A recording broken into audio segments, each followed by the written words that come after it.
In just 42 seconds, a single insult would change everything. The room was packed, cameras rolling, tension thick enough to cut with a knife. And then Donald Trump, the former president of the United States, looked directly at New York State Assemblyman Zohran Mamdani and said something that made the entire audience gasp. He questioned his law degree. He mocked his credentials. He dismissed years of education with a single cutting remark. But what happened next? Nobody saw it coming. Zohran Mamdani didn't back down. He didn't stumble. Instead, he delivered a response so powerful, so perfectly calculated, that it silenced the room and sent shockwaves across social media within hours. This is the story of that moment, the insult, the response, and the aftermath that nobody could have predicted. Stay with me, because what you're about to hear will change how you think about political confrontation forever. Before we dive into the explosive moment itself, you need to understand who these two men are, because this wasn't just a random encounter. This was a collision between two completely different worlds, two completely different visions of America. On one side, Donald J. Trump, real estate mogul turned reality TV star turned 45th president of the United States, a man who built his brand on being unpredictable, controversial, and unfiltered. Love him or hate him, there's no denying. Trump changed the game of American politics. He doesn't play by the traditional rules. He speaks off the cuff. He attacks his opponents directly, and he's never been one to back down from a fight. Trump's style is confrontational. He thrives on conflict. Throughout his political career, he's made headlines for his sharp-tongued insults aimed at politicians, journalists, and anyone who dares to challenge him. From Crooked Hillary to Sleepy Joe, Trump has mastered the art of the political nickname, the cutting insult designed to stick in people's minds. But on this particular day, his target was someone different, someone younger, someone who represented everything Trump's base has been taught to be skeptical of. On the other side, Zohran Mamdani, a 33-year-old democratic socialist serving in the New York State Assembly. Born in Kampala, Uganda to Indian parents, Mamdani immigrated to the United States as a child. He grew up in New York, attended elite schools, and eventually earned his law degree. But unlike many politicians who use their education as a launching pad into corporate law or private practice, Mamdani went a different route. He became a teacher, then an organizer, then a democratic socialist who ran for office on a platform of Medicare for all, the Green New Deal, and taxing the rich. In 2020, at just 28 years old, he won his seat in the state assembly, representing Queens. He quickly became known as one of the most progressive voices in New York politics, and one of the most articulate. Mamdani doesn't just speak in political talking points. He speaks in sharp, well-constructed arguments backed by data, history, and legal reasoning. His background as both a lawyer and an educator shows in every speech he gives. He's careful with his words. Precise, measured. So when these two men ended up in the same room for a political forum in Manhattan, Trump, the bombastic former president, and Mamdani, the young democratic socialist, everyone sensed something was going to happen. They just didn't know how explosive it would be. The event was billed as a town hall on the future of New York. It was supposed to be a discussion about policy, about the direction of the state, about economic development and housing affordability. The organizers had invited politicians from across the spectrum, hoping to create a dialogue. Trump was there ostensibly to discuss his business legacy in New York and his thoughts on the city's post-pandemic recovery. Mamdani was there representing the progressive wing of the Democratic Party, advocating for policies that would fundamentally reshape how wealth and resources are distributed. From the moment they both took the stage, you could feel the tension. They were seated at opposite ends of a long table with several other panelists in between, but the camera kept cutting between them. The audience kept glancing from one to the other. Everyone knew what they were waiting for. The moderator tried to keep things civil at first, asking softball questions about economic recovery, about small businesses, about the future of the city. Trump gave his usual answers, talking about how great New York was when he was building towers, how regulations are killing business, how the city needs to be run like a company. Mamdani, when it was his turn, spoke about the need for affordable housing, about tenant protections, about how working-class New Yorkers were being priced out of their own neighborhoods by exactly the kind of luxury development Trump had built his fortune on. And that's when things started to heat up. Trump, never one to let a criticism go unanswered, interrupted. You know, it's easy to sit there and criticize people who actually build things, people who create jobs, people who take risks. But what have you actually built? What business have you ever run? The audience stirred. Some murmured in agreement. Others shifted uncomfortably. Mamdani, to his credit, didn't take the bait. Not yet. He calmly responded, "I've built a movement. I've organized communities. I've helped pass legislation that protects tenants from predatory landlords. That's what I've built." Trump scoffed, literally scoffed into his microphone. "A movement," he repeated mockingly. "That's cute. You're a politician. You've never signed the front of a paycheck in your life. You've only cashed them." The moderator tried to intervene, to move the conversation forward, but Trump wasn't done, and that's when he said it.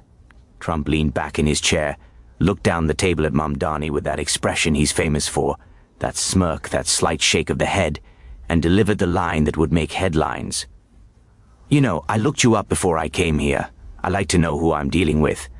And I saw you went to law school, got yourself a fancy law degree." He paused for effect, letting the words hang in the air. "But here's what I don't understand. If you're so smart, if you're such a brilliant lawyer, why are you a politician making what, $110,000 a year? I mean, I've got lawyers who make more than that in a week." The audience gasped. Some laughed nervously, others sat in stunned silence. Trump continued, pressing his advantage. "I'm serious. You spent all that money on law school, probably came out with all kinds of debt, and then you became a public school teacher and a politician? That doesn't sound like a smart investment to me. That sounds like someone who couldn't make it in the real world, so they went into government instead." He let that sit for a moment, then added the final cut. "Maybe you should ask for your money back on that law degree. Doesn't seem like it's doing you much good." The room erupted. Some people applauded, others booed. The moderator looked panicked, unsure how to regain control. The other panelists looked down at their notes, clearly uncomfortable. But all eyes were on Mamdani. This was the moment. Trump had just publicly humiliated him, on live television, in front of hundreds of people in the room, and potentially thousands watching online. He'd questioned his intelligence, his credentials, his entire career path. It was a classic Trump move. Make it personal, make it about competence, make your opponent defend themselves. Most politicians, when faced with this kind of attack, do one of two things. They either get flustered and defensive, trying to justify themselves and prove they're successful, which just makes them look weak. Or they try to laugh it off, make a joke and move on, which can make them look like they're not taking the criticism seriously. Mamdani did neither. Instead, he did something that caught everyone off guard. He smiled. Before we get to Mamdani's response, we need to talk about that smile, because in that moment, that single expression told you everything you needed to know about what was coming. It wasn't a nervous smile. It wasn't a forced smile. It was the smile of someone who had been waiting for exactly this moment, the smile of someone who had prepared for this, who knew exactly what he was going to say, and who couldn't wait to say it. Mamdani let the room settle for a few seconds. He didn't rush to respond. He didn't jump in while people were still reacting. He waited, and that waiting created tension. The audience quieted down, the camera zoomed in, everyone leaned forward, and then he spoke. "Mr. Trump," he began, his voice calm and measured, "I appreciate you looking me up. That shows a level of preparation that, frankly, I wasn't sure you were capable of." A few people in the audience laughed. It was a small jab, but it was effective. It showed he wasn't rattled. "You're right," he continued. "I did go to law school. I graduated with a Juris Doctor degree. And you're also right that I could have gone into corporate law, made partner at some big firm, and made a lot more money than I make now." Trump nodded, as if this proved his point. But Mamdani wasn't finished. But here's what you don't understand, and what I think a lot of people like you will never understand. I didn't go to law school to make money. I went to law school to understand how power works in this country. The room went quiet. People stopped shuffling. This wasn't the response anyone expected. You see, Mr. Trump, people like you think success is measured only in dollars. You think the only reason to get an education is to maximize your earning potential. And that's fine. That works for you. You've made a lot of money in your life. Nobody can deny that. He paused, letting that acknowledgement land. It was strategic. By admitting Trump's financial success, he was taking away one of Trump's main weapons. But I learned something different in law school. I learned that the law is a tool, and it can be used to concentrate power in the hands of a few, or it can be used to distribute power to the many. I learned how corporations use the law to exploit workers, how landlords use the law to evict tenants, how the wealthy use the law to avoid paying their fair share of taxes. Trump started to interject, but Mamdani raised his hand politely and kept going. His momentum was building, and I decided that I wanted to use my legal education for something different, not to help corporations get richer, not to help billionaires find loopholes, but to help working people understand their rights and fight back against a system that's rigged against them. The progressive portion of the audience started to applaud, but Mamdani kept talking over them, not wanting to lose his rhythm. So yes, Mr. Trump, I make $110,000 a year as a state assemblyman, and you know what? That's more than most of my constituents make. That's more than the teachers I used to work with. That's more than the home health aides, the restaurant workers, the delivery drivers who keep this city running. So I'm not going to apologize for my salary or act like it's some kind of sacrifice. This was brilliant. He was reframing the entire conversation. What Trump meant is an insult, that Mamdani didn't make enough money. Mamdani was turning into a badge of honor, a sign that he was connected to regular people, but he still wasn't done. Mamdani shifted in his seat, leaning forward slightly. His tone remained calm, but there was an edge to it now, a sharpness. But since you brought up my law degree, Mr. Trump, let me ask you something. Where did you go to law school? Trump looked momentarily confused. I didn't go to law school. I went to Wharton, business school. Right, Mamdani nodded. You went to Wharton, undergraduate business degree, and that's great. Wharton's a fine school. But you never went to law school, did you? I didn't need to, Trump shot back. I hire lawyers. I hire the best lawyers. You hire lawyers, Mamdani repeated. Exactly. You hire people to understand the law for you, which means when someone sues you, when someone accuses you of fraud, when someone questions whether your business practices are legal, you need to rely on other people to explain what's happening. You need other people to defend you. The audience was riveting now. This was not going where anyone expected. But I don't need to hire someone to understand the law, because I studied it. I know how contracts work. I know how liability works. I know how the legal system operates. And that means nobody can take advantage of me. Nobody can fool me with legal jargon. Nobody can intimidate me with threats of lawsuits. Trump tried to interrupt again. I've been involved in thousands of deals, and thousands of lawsuits. Mamdani cut him off. It was the first time he'd interrupted Trump, and it landed like a bomb. According to USA Today, you and your businesses have been involved in over 4,000 lawsuits over the past 3 decades. 4,000? That's an average of more than one lawsuit every 3 days for 30 years. The audience erupted. People were pulling out their phones, clearly wanting to fact-check this claim in real time.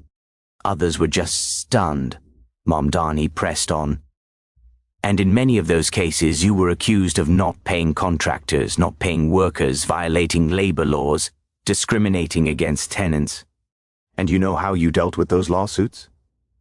You hired lawyers, expensive lawyers, lawyers who could drag cases out for years, who could bury people in paperwork, who could force working-class people to give up their claims because they couldn't afford to keep fighting. Trump's face was turning red. That's business. That's how business works in the real world. No, Mr. Trump. Mamdani's voice rose for the first time. But it wasn't anger. It was passion. That's not how business works. That's how exploitation works. That's how you use your wealth and power to avoid accountability. And the only reason you can do it is because you have enough money to hire an army of lawyers to protect you from the consequences of your actions. The room was completely silent now. Even Trump seemed momentarily at a loss for words. So when you mock my law degree, when you question why I chose public service over private practice, what you're really saying is that you can't understand why anyone would use their education to help people instead of helping themselves. You can't understand why someone would choose to fight for the people being exploited rather than being the one doing the exploiting. Mamdani paused, letting that sink in. And honestly, Mr. Trump, I'm okay with you not understanding that, because it means we come from fundamentally different moral universes. And I'm perfectly happy being in mine. The audience reaction was instantaneous and overwhelming. About half the room erupted in applause and cheers. People were on their feet, some were filming on their phones, the progressive activists in attendance were going wild. But the other half, the Trump supporters, they were booing, shouting, some yelling insults. Socialist, communist. You've never built anything. The moderator had completely lost control at this point. Other panelists were trying to say something, but nobody could hear them over the noise. Trump himself was visibly angry. His face was flushed, his jaw tight. He started to respond, pointing down the table at Mamdani, but his words were lost in the chaos. Security guards moved in closer to the stage, clearly worried things might get out of hand. The moderator was frantically gesturing, trying to restore order. Finally, after what felt like several minutes but was probably only 30 seconds, the room began to quiet down. The moderator jumped in immediately, trying to move on to a different topic, to cool things down. But Trump wasn't ready to move on. He grabbed his microphone and spoke over the moderator. You want to talk about my lawsuits? You want to talk about business? Let me tell you something. I've employed tens of thousands of people over my career. Tens of thousands. I've paid billions in wages. I've built buildings that will stand for centuries. What have you built? Some legislation, some rent control bill? That's nothing, that's easy. Anyone can write a law, try actually creating something real, something tangible, and then we'll talk. It was a strong response, hitting back at Mamdani's points. Trump was trying to reframe the conversation back to his strengths, his business accomplishments, his role as a job creator. But Mamdani was ready for this too. You're right that you've employed a lot of people. But let me ask you something. How many of those people would say you were a good boss? How many of them would say you paid them fairly? How many of them would say you treated them with respect? Trump scoffed. You can't make everyone happy in business. Some people are never satisfied. That's convenient, Mamdani shot back. Blame the workers, blame the contractors you stiffed, blame the tenants you discriminated against. Never take responsibility yourself. I take responsibility for building an empire, Trump countered. What do you take responsibility for? Raising taxes, killing jobs, driving businesses out of New York? I take responsibility for fighting for people who can't afford lawyers like yours, Mamdani said. I take responsibility for trying to make sure working people have a voice in a system that's rigged against them. And yes, if that means holding wealthy landlords accountable, if that means making sure corporations pay their fair share, if that means you pay more in taxes, then yes, I take responsibility for that too. The back and forth continued for another few minutes, with neither man willing to back down, but it was clear to everyone watching that something significant had happened. Mamdani hadn't been intimidated. He hadn't been bullied.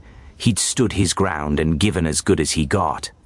In fact, many people in the audience and watching online thought he'd come out ahead in the exchange. As soon as the event ended and the panelists left the stage, Phones started lighting up. Social media exploded. Within 15 minutes, clips of the confrontation were circulating on Twitter, Facebook, Instagram, TikTok. Everywhere, the hashtag Mamdani versus Trump started trending. Then hashtag law degree. Then hashtag real world experience. People from all sides of the political spectrum were weighing in. Trump supporters were sharing clips of Trump calling out Mamdani's salary, mocking the idea that someone would go to law school and then not make big money. This is what's wrong with socialists, they said. They don't understand value.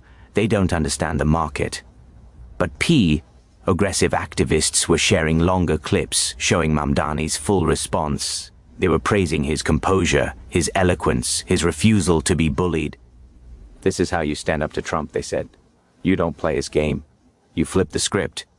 Ibiars and Polat. Cal commentators immediately started analyzing the exchange. CNN brought in panels to discuss it.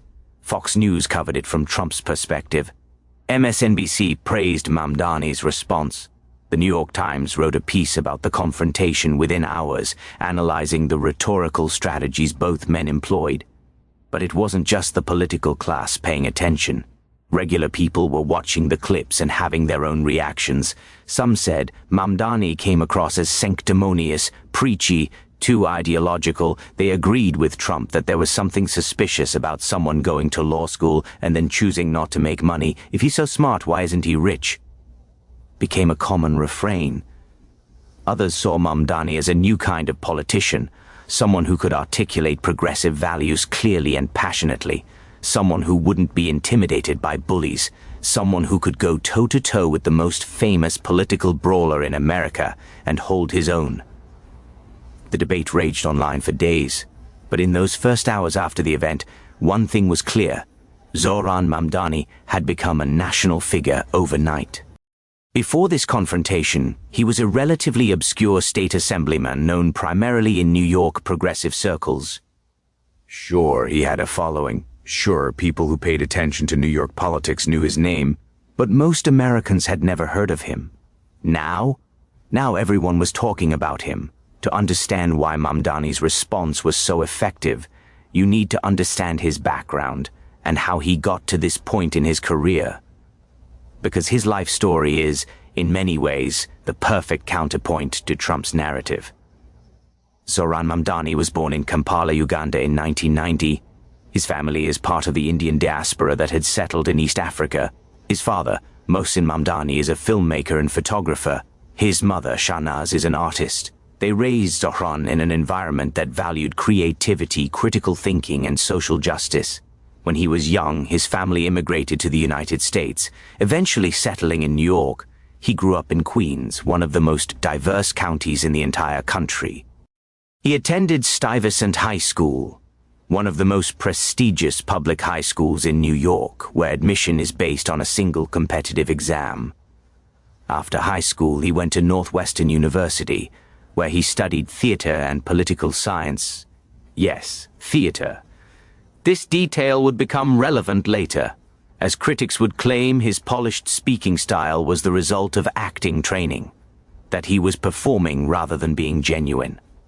But Mamdani has always argued that studying theater taught him how to communicate effectively, how to tell stories that connect with people emotionally. After Northwestern, he went to CUNY's School of Law. This is an important detail, because CUNY Law has a very specific mission. It was founded with the explicit goal of training lawyers to work in public interest law, to serve communities that traditionally don't have access to legal representation. Going to CUNY Law is a choice that signals your priorities. You're not going there to get recruited by big corporate firms. You're going there because you want to be a different kind of lawyer. While in law school, Mamdani became deeply involved in progressive organizing. He worked with tenant advocacy groups, labor unions, and socialist organizations. He joined the Democratic Socialists of America, DSA, which had seen a massive surge in membership after Bernie Sanders' 2016 presidential campaign. After graduating from law school in 2016, Mamdani didn't do what most law school graduates do. study for the bar exam, pass it, and start practicing law. Instead, he became a public school teacher in New York City. He taught English in the Bronx, working with students from low-income families, many of whom were immigrants or the children of immigrants. Teaching was transformative for Mamdani. He saw firsthand how underfunded schools were, how overworked teachers were, how students were being failed by a system that didn't invest in their futures. He also saw how dedicated teachers were despite these obstacles, how hard they worked with limited resources. This experience radicalized him further. He became convinced that the problems facing his students, poverty, housing instability, lack of healthcare, weren't individual failures but systemic failures. And he decided that the best way to address these systemic problems was through electoral politics. In 2020, he ran for New York State Assembly in District 36, which covers Astoria and parts of Long Island City in Queens. He ran on an explicitly democratic socialist platform: Medicare for all, housing for all, the Green New Deal, criminal justice reform, and taxing the wealthy. He faced a tough primary against an incumbent Democrat who had the support of the local party establishment. But Mamdani ran a grassroots campaign, knocking on doors, organizing volunteers, and building a coalition of young people, immigrants, renters, and progressive activists. And he won. At 28 years old, he became one of the youngest members of the New York State Assembly and one of the few openly democratic socialist elected officials in the state.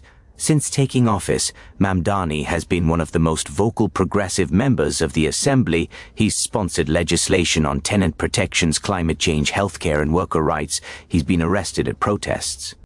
He's given speeches on the Assembly floor that have gone viral online. He's built a reputation as someone who doesn't just vote the right way, but who actively fights for his values. And importantly, he's become known as an exceptional communicator. His speeches are carefully crafted, well-researched, and delivered with passion. He doesn't talk down to people, but he also doesn't dumb things down. He treats his audience as intelligent and capable of understanding complex issues. All of this background explains why Mamdani was so prepared for Trump's attack. He'd been facing these kinds of criticisms his entire political career. Why did you go to law school if you were just going to be a teacher? Why don't you work in the private sector if you're so smart?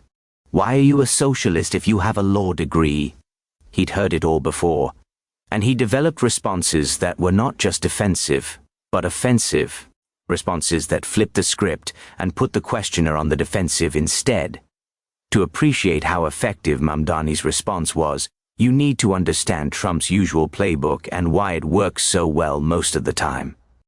Trump's strategy when attacking opponents is fairly consistent.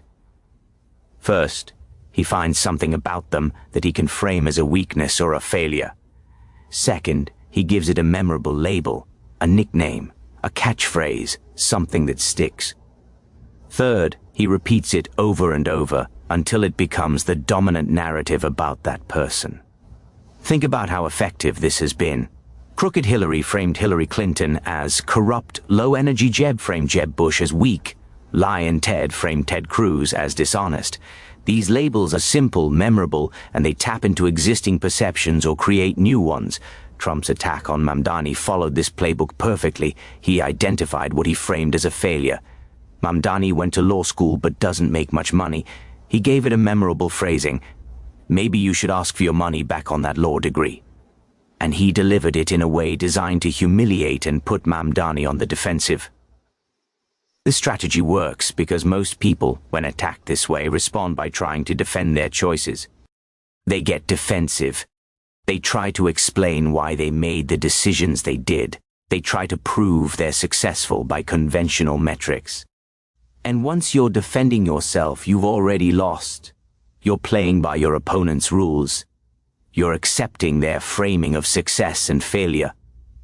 But Mamdani didn't defend himself. He didn't try to justify his career choices or argue that he was actually successful by conventional standards. Instead, he did something much more effective. He rejected the entire framework of the attack. He said, essentially, You're right that I could have made more money. But that was never my goal. And the fact that you think it should have been my goal tells me everything I need to know about your values. This is a rhetorical technique called reframing. Instead of accepting your opponent's definition of success and trying to meet it, you introduce your own definition of success and measure yourself by that instead. By doing this, Mamdani turned Trump's attack into a platform to articulate his own values.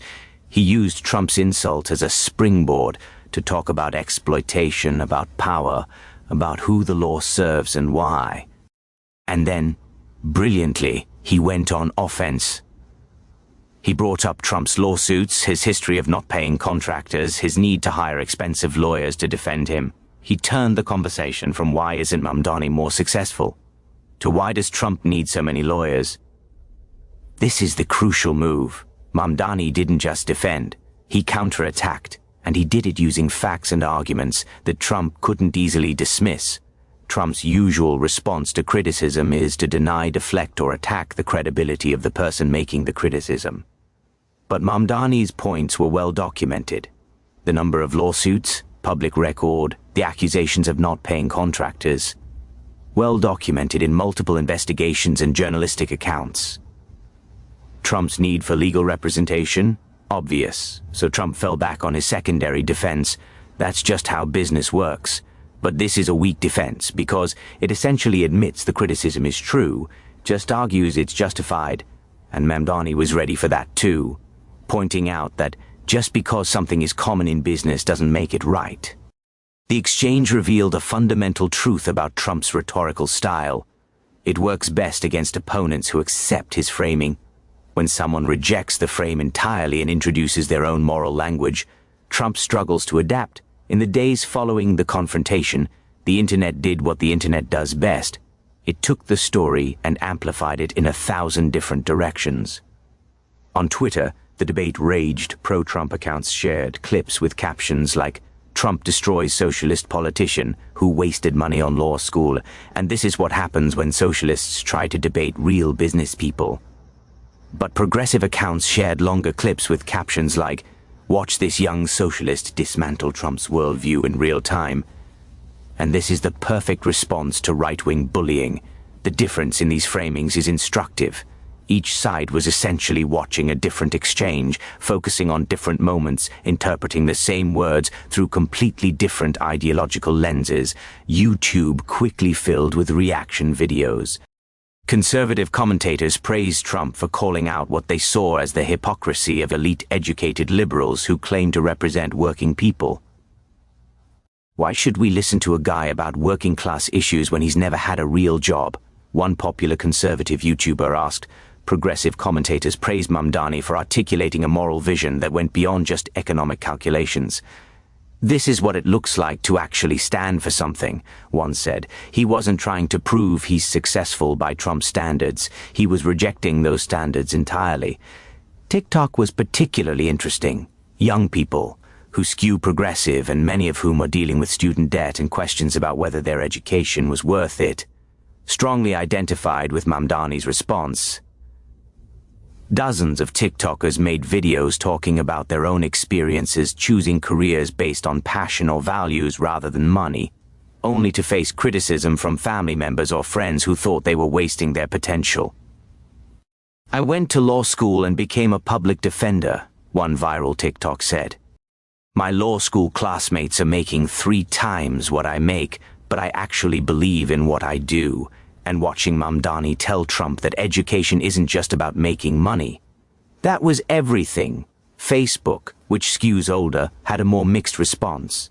Many older Americans, particularly those who grew up with more traditional notions of success and upward mobility, sided with Trump. "I don't understand kids today," one viral Facebook post said. "You go to school to get a good job and make money. That's the whole point. If you're not trying to make money, why go to school at all?" But other older Americans, particularly those who had experience with economic injustice, sided with Mamdani. One Facebook post that got thousands of shares.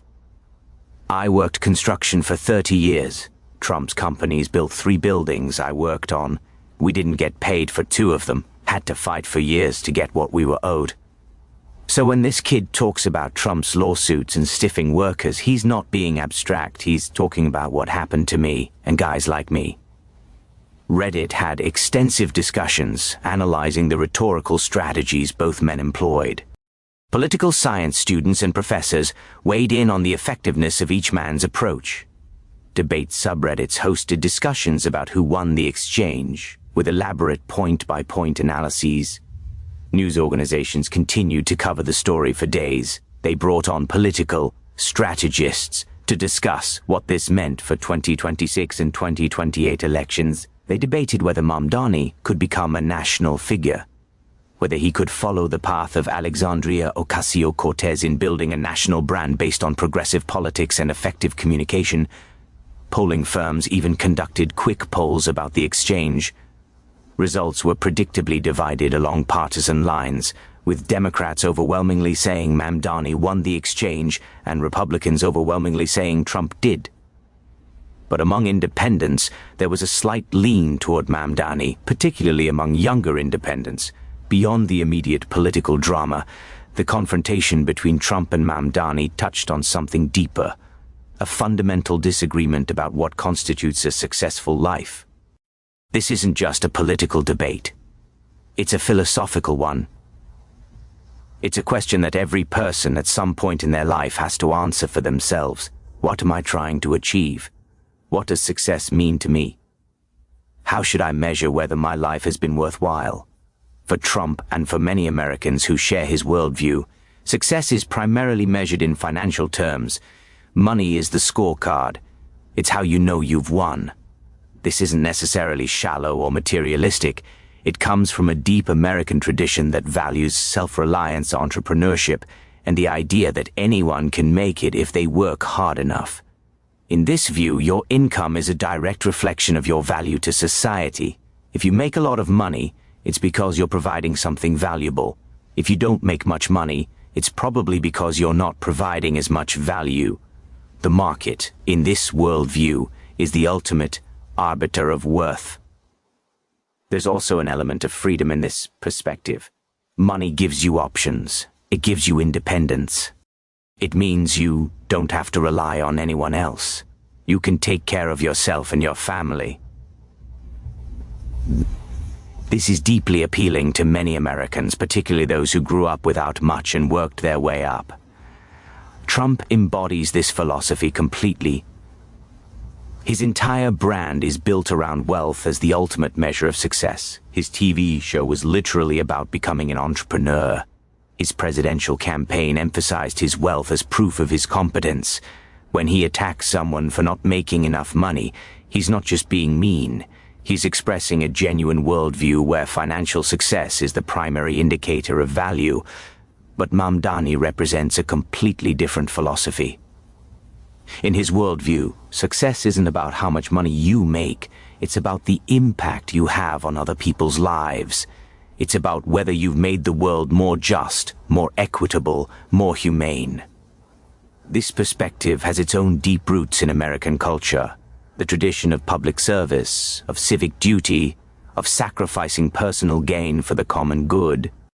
Think of the teachers who shape young minds for modest salaries. The social workers who help vulnerable people navigate complex systems. The activists who organize communities to fight for change. The non-profit workers who dedicate their careers to causes they believe in. In this worldview, the market is not a good arbiter of value. The market rewards what's profitable, not what's important.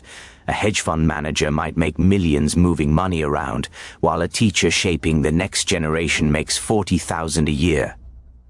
Does that mean the hedge fund manager is providing more value to society? In Mamdani's worldview, absolutely not. This is why the exchange between Trump and Mamdani resonated so deeply. It wasn't just about two politicians arguing, it was about two fundamentally different visions of what makes life worth living. And here's the thing. Most Americans are conflicted about this. We admire wealth and success. We watch shows about billionaires and celebrities. We dream about winning the lottery. But we also admire teachers, nurses, firefighters, soldiers, people who do essential work for modest pay. We say things like money isn't everything and you can't take it with you and the best things in life are free. We're caught between these two value systems, and the Trump-Mamdani exchange forced us to confront that tension. One of the subplots that emerged from this confrontation was a renewed debate about the value of higher education, and particularly professional education like law school. This is a fraught topic in America right now. Student loan debt has reached crisis levels, over $1.7 trillion as of 2023. An entire generation of Americans is burdened with debt from pursuing degrees they were told would lead to good careers and financial security, and many of them are discovering that the promised return on investment isn't materializing. Law school is particularly controversial in this debate. Law school is expensive. 3 years of tuition, often at elite private institutions, can easily exceed $200,000. Add in living expenses and lost income from not working, and the total cost can approach $300,000 or more. The traditional logic of law school was that yes, it's expensive, but lawyers make good money, so you'll be able to pay off the debt and still come out ahead. Big law firms in major cities pay starting salaries of $200,000 or more. Even if you have $200,000 in debt, you can pay it off in a few years if you're making that kind of money. But this path is only available to some law school graduates. The reality is that many people who go to law school don't end up in high-paying corporate jobs. They go into public interest law, or government work, or small firms, or they struggle to find legal jobs at all. And suddenly they're stuck with massive debt and a salary that makes it almost impossible to pay off. This has led to a real reckoning in the legal profession. Is law school worth it? Should fewer people go? Should it be cheaper? Should we forgive student loan debt for lawyers who go into public service? Trump's attack on Mamdani tapped directly into this anxiety. Essentially, Trump was saying, you made a bad investment. You spent all this money on a degree, and you're not getting a good return. This resonates with a lot of people who are questioning their own educational choices, or who are advising young people about whether to pursue expensive degrees. But Mamdani's response challenged the premise. He was saying, education isn't just an investment in your earning potential, it's an investment in your understanding of the world. The value of my law degree isn't measured in my salary, it's measured in my ability to understand how power works and fight back against injustice. This perspective is appealing to a different audience. People who believe that education has intrinsic value beyond just job training, that understanding the world is worthwhile even if it doesn't make you rich, that some things are worth doing even if they don't pay well. The debate played out across social media and in op-eds. Some argued that Mamdani was being irresponsible, that he was setting a bad example for young people who might follow his path and end up in financial hardship. It's easy for him to be idealistic when he has a secure government job and a platform, one critic wrote. But most people can't afford to be so cavalier about debt. Others argued that Mamdani represented a necessary corrective to a culture that had become too focused on money. We've created a system where everyone feels like they have to maximize their income or they're a failure, one supporter wrote. Mamdani is showing that there are other ways to measure success. There was also a generational divide in responses. Older Americans, particularly baby boomers, were more likely to side with Trump's perspective that education should lead to financial success. Younger Americans, particularly millennials and Gen Z who are dealing with student debt, were more likely to identify with Mamdani's perspective that education has value beyond just earning potential. But perhaps the most interesting responses came from lawyers themselves. The legal profession is deeply divided on this question. Some lawyers love their high-paying corporate jobs and feel the debt was worth it. Others feel trapped in golden handcuffs. They need their high salary to pay off their debt, but they hate the work and wish they could do something more meaningful. And many public interest lawyers spoke up to support Mamdani. I went to law school to help people, one public defender wrote on Twitter. I knew I wouldn't make as much money as my classmates at corporate firms, but I get to actually use my law degree to defend people's rights every single day. That's worth more to me than a bigger paycheck. The conversation revealed something important. There's no one right answer to whether law school is worth it. It depends on what you want out of life, what you value, and what you're willing to sacrifice. In the days following the confrontation, Trump did what Trump always does. He doubled down on Truth Social, his social media platform. Trump posted a series of messages about the exchange. He claimed victory, saying he'd exposed Mamdani as a typical socialist elitist who looks down on people who actually work for a living. He also went after Mamdani's educational background more specifically. He went to CUNY Law School, Trump wrote, not even a real law school. It's a public school for people who couldn't get into the good schools. And then he wants to lecture me about success? Give me a break. This attack on CUNY Law School backfired spectacularly. CUNY Law has a specific mission to train public interest lawyers, and it's proud of that mission. Alumni of CUNY Law, many of whom are working as public defenders, civil rights lawyers, and legal aid attorneys, flooded social media defending their alma mater. I went to CUNY Law, one prominent civil rights attorney wrote, and I've spent my career suing police departments for constitutional violations and winning. Trump went to Wharton and spent his career facing lawsuits for fraud and discrimination, which education was more valuable to society. Even some lawyers from elite schools came to CUNY Law's defense. Law school rankings are based largely on how much money graduates make. One Harvard law graduate wrote, "That's a terrible way to measure the value of a legal education." CUNY Law produces excellent lawyers who do essential work. Trump also tried to make the argument that Mamdani was a hypocrite for being a wealthy, educated person, claiming to represent working people. He comes from a privileged background, Trump said in a Fox News interview. He went to elite schools, he has a law degree, and now he wants to pretend he's one of the working class? It's insulting to real working people. This is an attack that progressives face frequently. The argument is that if you're educated and comfortable, you have no right to advocate for working class people because you're not really one of them. But Mamdani had a ready response which he gave in a CNN interview a few days later. "I've never claimed to be working class," he said. "I've been very open about my background and my education. But here's the thing. You don't have to be poor to fight for poor people. You don't have to be exploited to fight against exploitation. In fact, if we only relied on the most marginalized people to fight for their own rights, the fight would be a lot harder because they're busy trying to survive."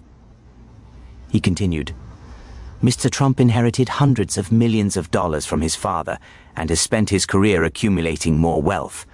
I had opportunities in education that gave me choices. I chose to use those advantages to fight for people who don't have them. He chose to use his advantages to get richer. We both had privileges. We just used them differently. This framing was effective because it didn't deny Mamdani's advantages. Instead, it turned the conversation to what people do with their advantages." Trump also tried to paint Mamdani as part of a larger socialist threat to America. "These people want to destroy our economy," he said at a rally. "They want to take away your private property. They want to turn America into Venezuela. And it starts with people like this Mamdani character, who sounds reasonable but is really a radical. This is a standard conservative attack on democratic socialists. Conflate them with authoritarian socialist regimes to make them seem dangerous." But Mamdani had been dealing with this attack for years and had well-prepared responses.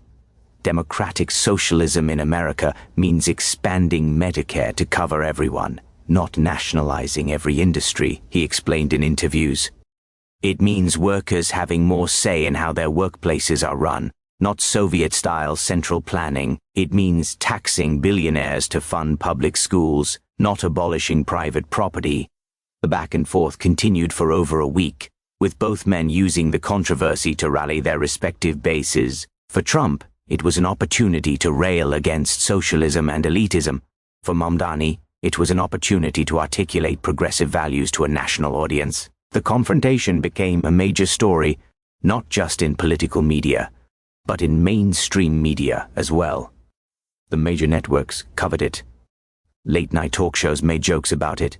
Saturday Night Live did a sketch parodying the exchange. The SNL sketch was particularly brutal for Trump.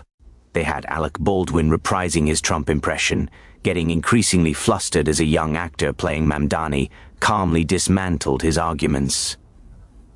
The sketch ended with Baldwin's Trump yelling, "You're fired," and Mamdani responding, "You're not my boss. That's the whole point." The audience roared with laughter, and the sketch went viral online, racking up millions of views within days. Late-night hosts had a field day with the material. Stephen Colbert did an entire segment on it. Trump tried to insult this guy for going to law school and not making enough money, Colbert said.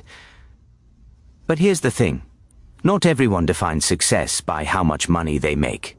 Some people care about things like, helping people, making the world better. Novel concepts, I know. Trevor Noah on The Daily Show took a different angle. What's fascinating about this exchange is that it reveals two completely different moral universes.